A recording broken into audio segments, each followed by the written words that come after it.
C'est important pour nous, tous les utilisateurs du blockchain, qu'on comprend comment utiliser un DEX. Et puis, le DEX nous permet de changer un token pour un autre token d'une manière totalement décentralisée. Dans cette vidéo, on va voir comment créer notre propre DEX. On va le lancer. Si tu es un développeur ou tu veux lancer ton propre DEX, et je pense que ça va être très intéressant pour toi.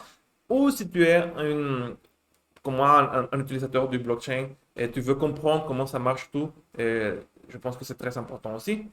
Et oui, et on va faire la claire distinction entre un SEX et un DEX. Dans cette vidéo, on va parler sur les DEX, les décentralisés, comme celui que tu vois à droite, comme Uniswap, SushiSwap, PancakeSwap, Balancer. Et on ne va pas parler sur les SEX, les centralisés, exchanges décentralisés comme Binance, OKX, FTX, MTGOX. Par exemple, vous pouvez voir comment ce qui s'est passé récemment avec FTX. Et c'est quelque chose qui peut se passer dans un sexe parce que euh, ils ne sont pas construits sur la base solide et sécure et transparente comme sont construits les DEXs. Et aussi, on va faire la claire distinction entre on va comprendre comment marchent les DEX. Par exemple, Uniswap marche un peu différent que Balancer. Et aussi, par exemple, SushiSwap, il y avait quelques points de centralisation qui font des problèmes. C'est pour ça que c'est très important de connaître comment ça marche pour qu'on peut reconnaître où sont les points centralisés ou que- quelle partie d'un protocole est centralisée et quelle partie n'est pas. Dans cette vidéo, on va utiliser Uniswap version 2 parce que c'est très décentralisé. Et aussi parce que, à différence de Uniswap, la version 3, il est open source et il nous permet, la licence est très permissive, elle nous permet l'étudier, la répliquer, la relancer et faire ce que on veut avec le code. Si on veut faire un fork, si on veut faire notre propre version. Maintenant, les contrats qu'on va utiliser, ce sont trois, Factory, Router et le pair. On- Alors, on va parler de chacun, de chaque contrat. Ce sont les trois contrats les plus importants de Uniswap version 2. Le PA, c'est lorsque vous avez deux tokens, token A, token B, par exemple Bitcoin et Ether. Et, le PA vous permet de faire des échanges de la suivante manière. Si vous avez de Bitcoin et vous voulez de l'Ether, vous pouvez dépositer du Bitcoin et il va vous donner du Ether avec la formule X multiplié par Y est égal à K. K. Ah, je ne me rappelle pas comment se dit cette lettre. Mais vous dépositez de Bitcoin et il vous donne du Ether ou du DAI et vous le convertez à Link ou USDC par DAI. Il y a un smart contract pour chaque paire de monnaie, de tokens. Et il non seulement nous permet d'échanger, mais aussi il nous donne il crée les prix qui peut être utilisé dans notre contrat comme des oracles. Alors, on dit ça comme c'est un market maker. Il est capable, avec cette formule, de créer les prix et il peut s'ajuster et peut changer d'après le marché. Et aussi, c'est très important enfin, c'est de dire que c'est un token ERC20 parce que dans ce contrat, n'importe qui peut ajouter de la liquidité pour que tout le monde peut faire des échanges. Et, lorsque vous dépositez des tokens dans le contrat, il va vous donner des tokens LP. Ces tokens LP, vous pouvez le retourner dans le contrat et il va vous donner la liquidité que vous avez ajouté, plus quelques pourcentages que vous gagnez pour chaque échange pour avoir déposité de liquidité. Alors, tout le monde gagne. Si vous pouvez dépositer de la liquidité et obtenir un pourcentage de chaque trade. Et celui qui veut changer d'un token pour un autre peut utiliser votre liquidité pour pour faire son swap. Le factoring, c'est très important parce qu'il crée les paires. C'est un smart contract qui crée un autre smart contract. C'est ce type de smart contract qu'on parle de factory ou masterchef, c'est le contrat qui crée un autre contrat. Alors, le factoring crée les paires et aussi, il est en charge de donner un prix initial parce que lorsque vous créez un paire, vous donnez un prix initial à votre monnaie s'il n'était pas d'abord dans le marché. Et le router, bon, à ce point, le pair avec le pair et le factory, vous avez tout ce que vous avez besoin pour créer euh, votre DEX. Mais le router, c'est une layer, c'est une cape, c'est une interface en, en dessus de pair et le factory qui nous permet une meilleure interaction avec le contrat. Il simplifie tout pour que nous pour qu'on peut interactuer d'une manière plus simple avec les facteurs et les paires. Lorsque vous allez à uniswap.org et vous faites un swap, usuellement, ouais, tout le temps, vous utilisez le router. C'est seulement si vous êtes en train de faire quelque chose de très spécifique, même lorsque vous utilisez notre smart contract, vous allez utiliser le router, et c'est un intermédiaire, mais il fait tout plus simple et aussi il fait un arrêt, il nous protège contre le front-run. On va parler de ça dans un moment. Et aussi, je voudrais parler sur les deux fonctions les plus importantes, add liquidity et aussi faire des swaps. Je pense que si vous comprenez cette fonction, vous allez comprendre les autres aussi. Alors, add liquidity, lorsque vous ajoutez de la liquidité, c'est fonctionne de la suivante manière. Vous donnez au router le donner token A et token B, par exemple, par exemple Bitcoin et Ether, vous donnez dans le router et le router va voir si le pair il existe déjà, alors il va ajouter liquidité à le pair que vous êtes en train d'ajouter liquidité. Et s'il n'existe pas, il va à la factory et demande à la factory de créer un nouveau pair parce qu'il a seulement dans cet écosystème, il a seulement un part de liquidité par chaque paire de monnaie. Et le swap fonctionne de la suivante manière. Si vous voulez token A et vous voulez l'échanger pour token B, vous ajoutez le token A au contrat du router et le router va vous donner des tokens B.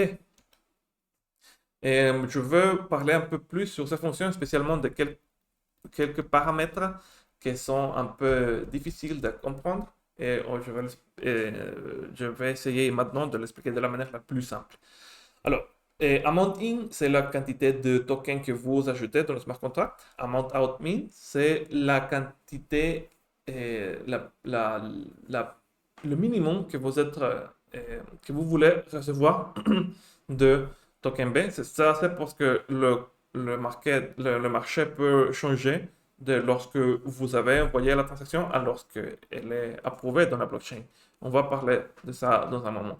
Le path, c'est lorsque, par exemple, si vous voulez, vous pouvez faire un multi-swap, par exemple, vous voulez changer token A par token B, mais vous pouvez euh, vous bénéficiez de faire un peu d'arbitrage si vous mouvez, par exemple, si vous échangez token A par token C et token C par token B, et vous pouvez faire un peu d'arbitrage de cette manière. Et tout ce qui reçoit les tokens, usuellement c'est la personne qui fait la transaction. En Uniswap, c'est toujours comme ça. Mais dans le smart contract, vous pouvez faire quelque chose comme, OK, je veux échanger ce token, mais je veux que celui qui le reçoit, c'est un autre contrat. Vous pouvez faire ça. C'est bien, je pense, c'est cool. Et le deadline, c'est combien de temps vous êtes, quel est le temps maximal que vous voudrez attendre pour que la transaction se finalise. Ok, maintenant on va parler sur amount admin et path. Et amount admin, c'est le slippage, si vous le connaissez comme ça dans la website de Uniswap et ça marche comme ça. Par exemple, si vous voulez échanger 0,1 Ether par 120 DAI, ou alors vous pouvez ajouter un splash de 1%. Cela, ça veut dire que vous êtes, que vous voulez, c'est le minimum que vous voulez accepter, c'est 118 DAI ou 119 DAI, que c'est le 1% de 120. Ça, c'est le slippage. Au niveau de smart contract, vous n'ajoutez pas un pourcentage, mais vous mettez le numéro directement. Vous dites, OK, je veux échanger 0,1 Ether et le minimum que je veux recevoir, c'est 118 ou 119 Ether. Et si le marché, c'est parce que et si le marché, lorsque vous euh, envoyez la transaction, et le marché, ça change d'une manière que, par exemple, il va vous donner 125 DAI, par exemple, et il va vous donner, basiquement, il va vous donner le meilleur prix du marché et en le moment que la transaction soit confirmée.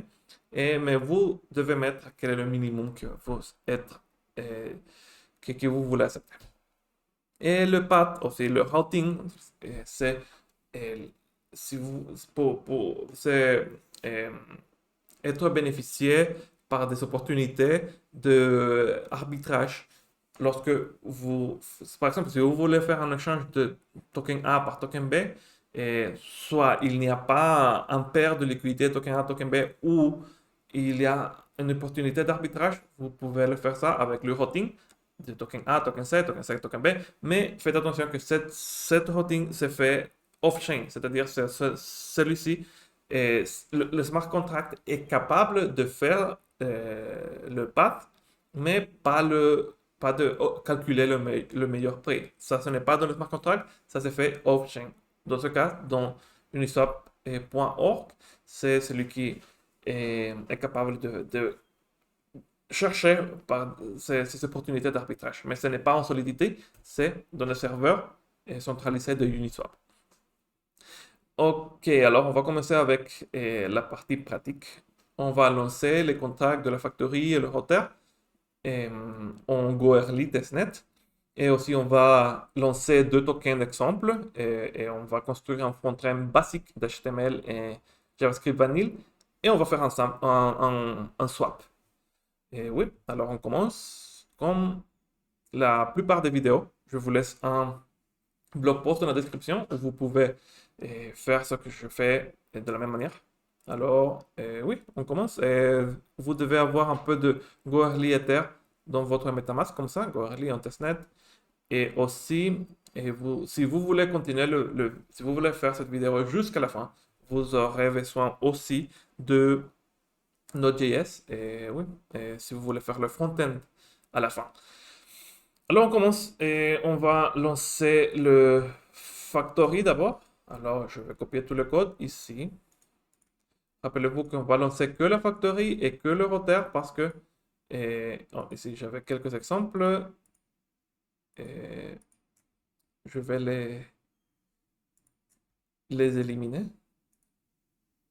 Et, alors, je vous disais que euh, on aura besoin de lancer que le que les que le factory et le router parce que le pair est lancé par le factory.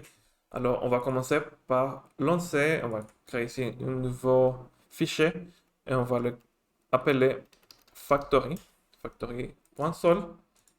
On va le... excusez-moi, excusez-moi. Ah, ça y est. Ah, laissez-moi. Copie, paste. Ah, ok, ça y est. Ok, alors, on va copier-paster le factory.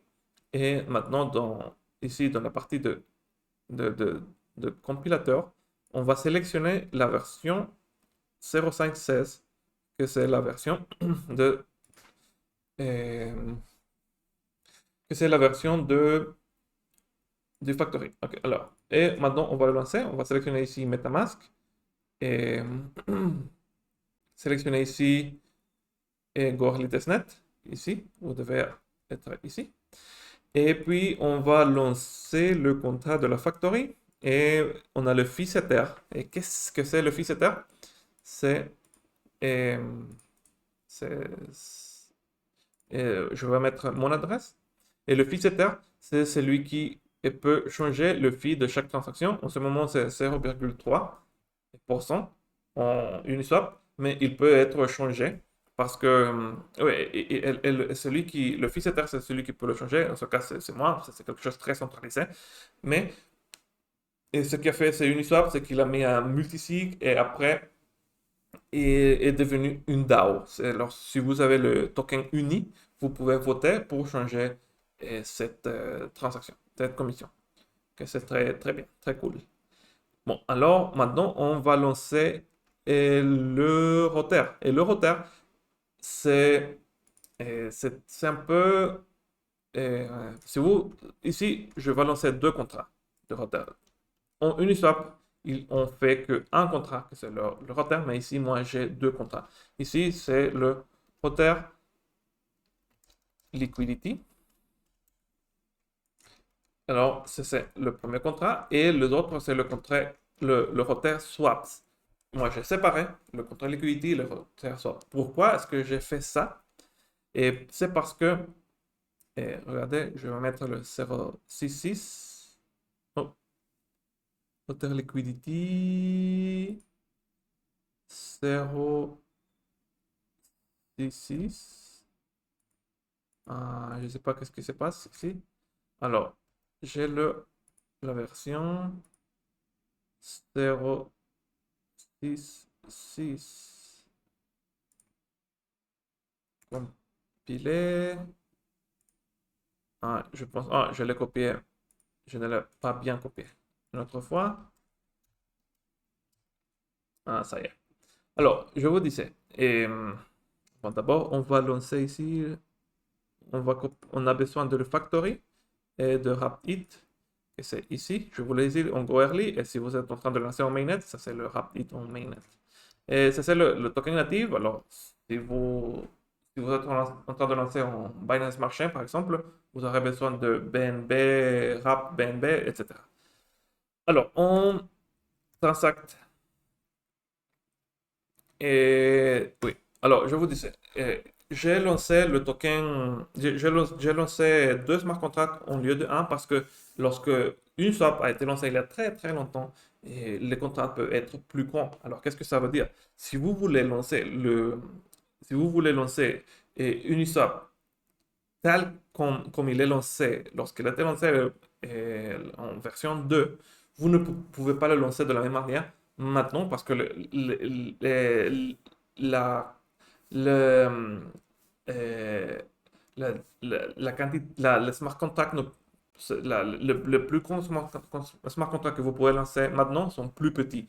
Alors oui, ça serait un problème. Alors ce que j'ai fait, c'est lorsque j'ai divisé en deux les smart contracts, j'ai mis dans un partie toutes les fonctionnalités, uniquement les fonctionnalités de ajouter et quitter de la liquidité, et dans un autre, toute la fonctionnalité des swaps. Il y a des autres manières de faire, je vais parler ça à la fin de cette vidéo, mais oui, c'est ça ce que j'ai fait, parce que celui-ci, et on m'a demandé, c'est un travail que j'ai fait comme freelancer. Alors, on m'a demandé un contrat pour créer des, un contrat qui va être lancé en mainnet et aussi on va ajouter, je devais ajouter quelques fonctionnalités, je ne l'ai pas ajouté dans ce contrat, mais oui, alors j'avais besoin de beaucoup, beaucoup plus d'espace, alors c'est pour ça que je l'ai fait de cette manière. Mais rappelez-vous, ce n'est pas la unique manière de le faire, c'est seulement la manière que c'était, je pense que c'était la meilleure euh, pour ce que je voulais faire. Et aussi, si vous êtes en train d'apprendre quelque chose jusqu'à ce moment, cette vidéo, je vous invite à vous souscrire dans cette chaîne de YouTube. Et on parle de choses, tout ce que c'est DeFi, des oracles, les R2, et, NFTs, Play to Earn. On parle de tout ça dans ce YouTube. Et je vous remercie pour voir cette vidéo jusqu'à ce moment. Et donnez les likes et si vous voulez spécifiquement plus de choses sur des défis ou sur les hauteurs. Et c'est comme ça que je me rends compte de qu'est-ce que vous voulez apprendre et je peux prioriser un peu quelques vidéos. Et aussi, si vous avez quelques questions, posez-les dans les commentaires. Et oui, je vais faire. Et aussi, on a un Discord si vous voulez. Cette chaîne de YouTube est la plupart en espagnol, mais aussi on a une chaîne, un channel en Discord en français si vous voulez vous communiquer en français. Bienvenue. Alors, on continue. Maintenant, on va lancer des tokens seulement pour essayer si ça marche, si tout ça marche bien. Alors, je vais compiler ici et je vais ajouter ici le token A. Et ça, c'est seulement un token d'exemple où en constructeur, je mets le nom, le symbole, la supply initiale. Je vais mettre le token A avec 1 million de tokens. Et aussi, je vais créer le token B aussi avec 1 million de tokens. Et lorsque ce sont tous les smart contracts qu'on va avoir besoin, les 3 smart contracts du swap, de DEX, et de smart contracts de token A et token B, pour où on va essayer de faire des échanges. Maintenant, on peut commencer avec le front-end. Et on va créer un folder. On va créer quelques fichiers ici. Alors, on va faire ici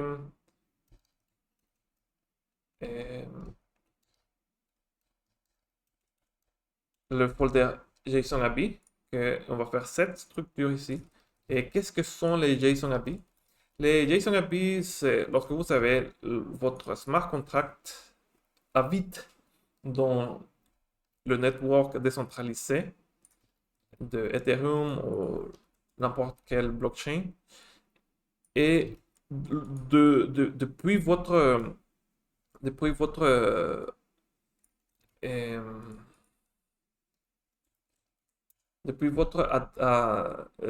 front-end, vous pouvez interactuer avec cette smart contract. Et les JSON-API nous donnent le nombre de fonctions et paramètres, que c'est la manière par laquelle vous interactuez avec les smart contracts. Et il vous donne le nom de chacun pour que vous pouvez interactuer. Alors, si vous voulez obtenir votre ABI, ABIS, vous sélectionnez le contrat, vous compilez comme on l'a déjà fait. Sélectionnez le contrat et vous copiez le ABI lorsque vous cliquez ici. Alors, on retourne ici et on va paster celui-ci et on va continuer avec la factory et on sélectionne on va le recompiler 5 version 0.5 16 on recompile et puis vous sélectionnez ici l'usage de factory, copiez l'ABI, le mettez ici et le même avec le pair. Lorsque vous savez le factory va lancer le pair, alors le ABI du pair est dans le même fichier du factory. Et finalement, on fait la même chose avec la liquidity. Ça, c'est la version 0. Excusez-moi. C'est la version 0.66. Alors, on sélectionne ici la version 0. Excusez-moi. 0.66. C'est la même version ici. Et vous sélectionnez aussi une version de liquidity. Et finalement, on fait la même chose avec les router swaps. On compile et on sélectionne et on sélectionne. Et ça y est. Maintenant, on va faire deux fichiers plus et le HTML. Et moi, je l'ai appelé celui-ci blockchainstore.js. C'est seulement un nom que j'ai mis, mais le plus important, c'est que vous devez avoir le fichier HTML, que c'est celui qui décrit tout ce qu'on voit. Ah, excusez-moi. C'est celui qui décrit tout ce qu'on voit dans l'écran. Par exemple, tous les boutons. Oh, excusez-moi. Je vais le copier une autre fois. Et ici, c'est tout ce qu'on voit dans l'écran, tous les boutons, tous les inputs, et pour ajouter liquidité, pour voir le prix, tout ce qu'on voit, c'est ici dans le HTML. Et toute la logique est dans le dernier fichier que c'est le JavaScript. Et on va voir un peu comment ça marche, celui-ci. Et aussi, avant de continuer, on est en train d'utiliser Web3.js.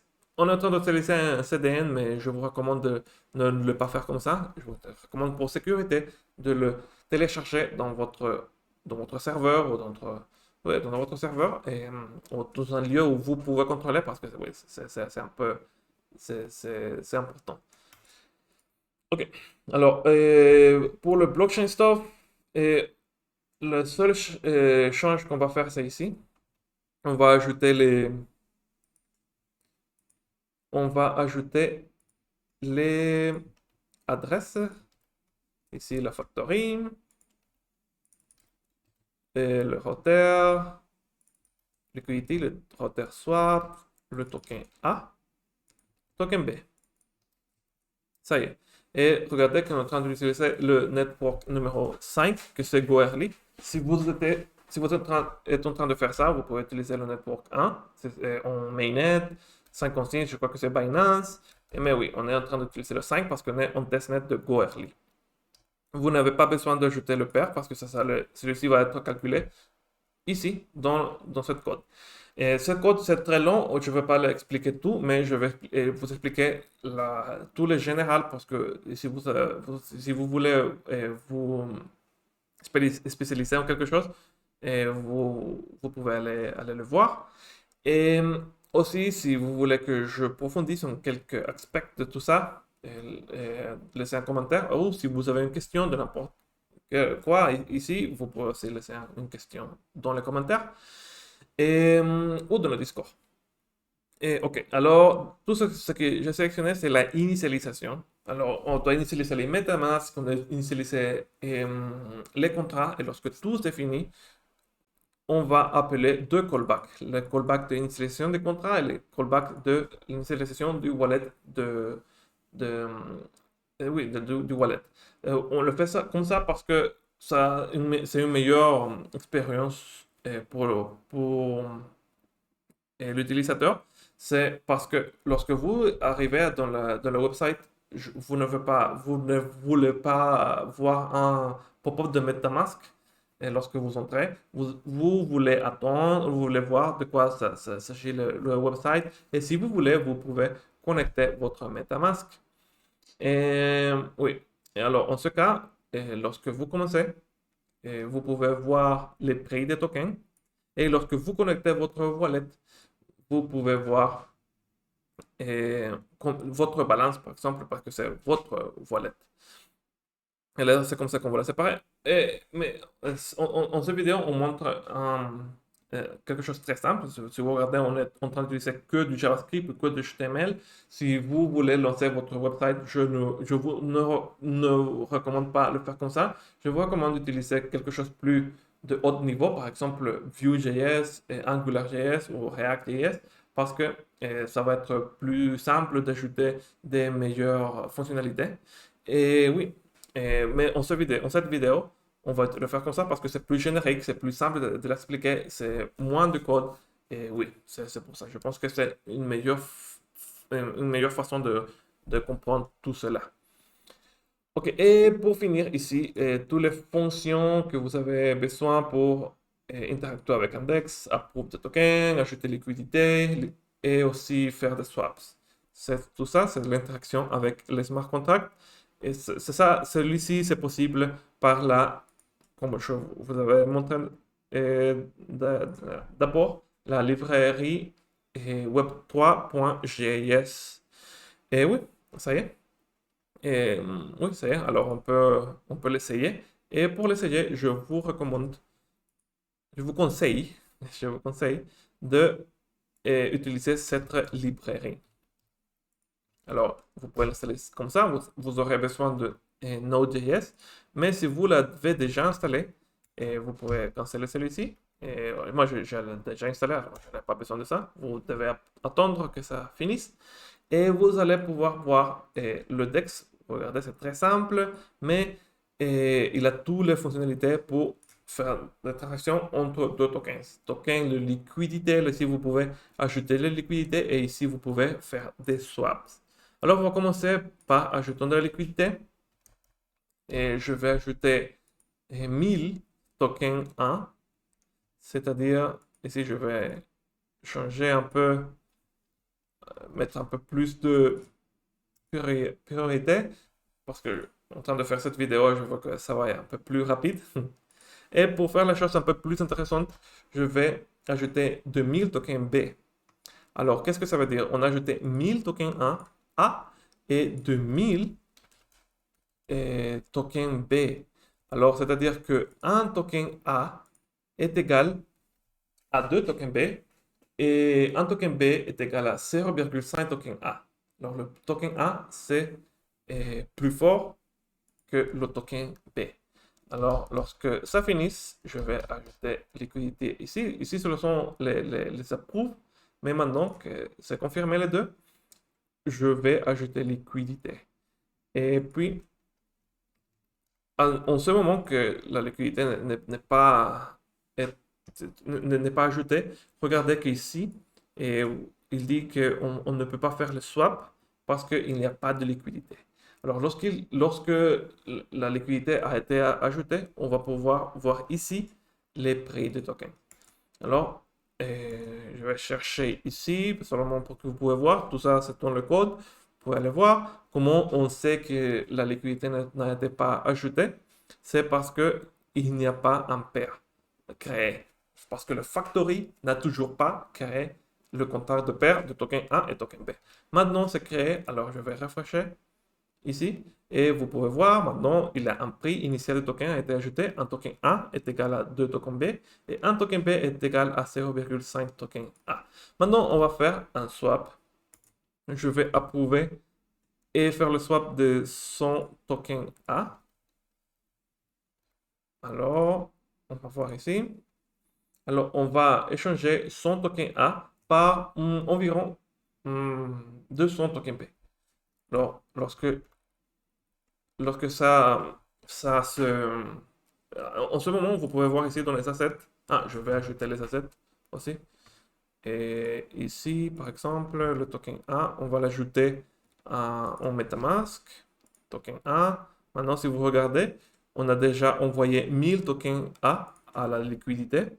Et aussi, on va ajouter le token B que on a envoyé 2000 pour la liquidité. Ok, maintenant, on peut faire le swap. A été déjà approuvé. Maintenant, on fait le swap. Oups, je crois que... Qu'est-ce qui s'est passé? 100 tokens. Ah, ça y est.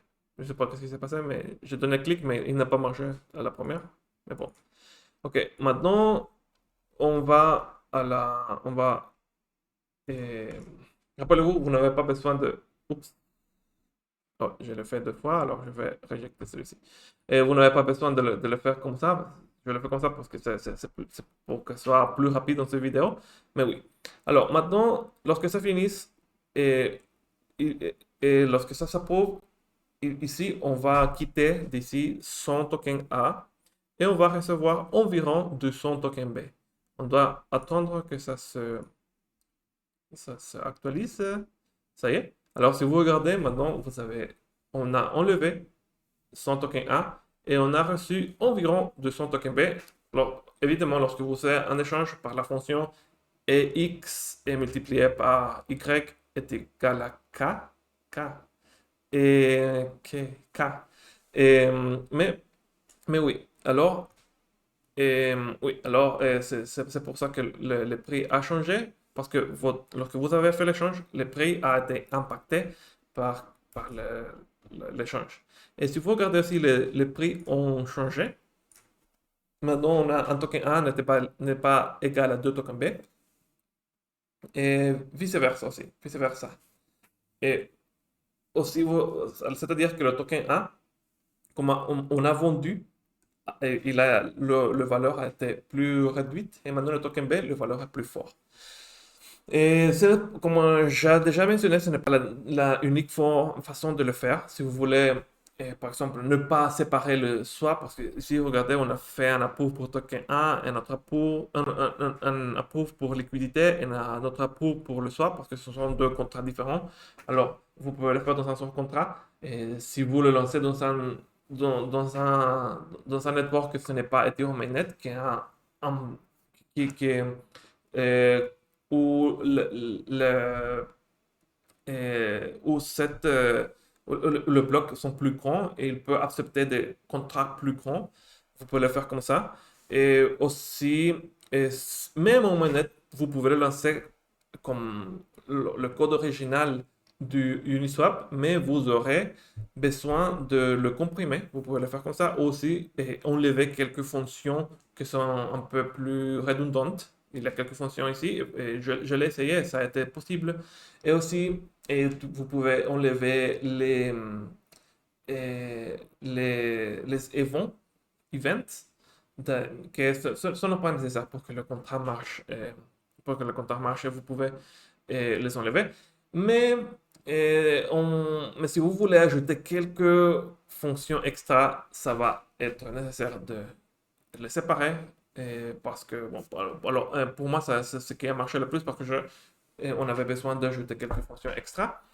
Et aussi, une autre chose, c'est ici, on a utilisé Remix, mais je vous conseille de le faire avec Harat, c'est celui que j'ai utilisé, parce qu'il vous permet de utiliser, le connecter avec GitHub, et aussi faire du testing, et faire du travail collaboratif avec d'autres personnes.